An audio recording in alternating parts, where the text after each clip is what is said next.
Top Israeli legal official tells Netanyahu to fire key ally after Supreme Court ruling.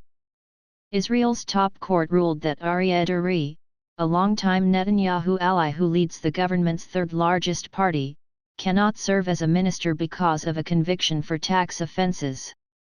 Israel's Attorney General has told Prime Minister Benjamin Netanyahu he must fire a key cabinet ally, in a letter made public Thursday, following a Supreme Court ruling that disqualified him from serving as a government minister. The letter, sent shortly after Wednesday's court decision, compounds the pressure on Netanyahu to remove Aryeh Deri from the cabinet and potentially destabilize his coalition government.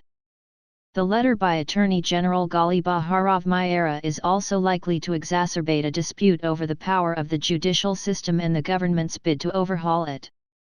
Israel's Supreme Court ruled that Deri, a longtime Netanyahu ally who leads the government's third-largest party, cannot serve as a cabinet minister because of a conviction for tax offenses.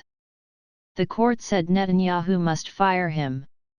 Deri currently serves as Interior and Health Minister. You must act according to the ruling and remove him from his position in the government, Baharav Miara told Netanyahu in her letter. It wasn't immediately clear whether Netanyahu would abide by the court ruling. But as the dust settled a bit Thursday, commentators said they expected Netanyahu to fire Deri and for the new government to somehow survive his absence. But the court's ruling only deepened the rift over Israel's justice system.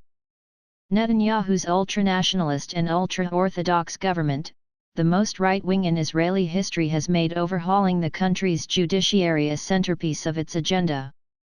It says a power imbalance has given judges and government legal advisors too much sway over lawmaking and governance.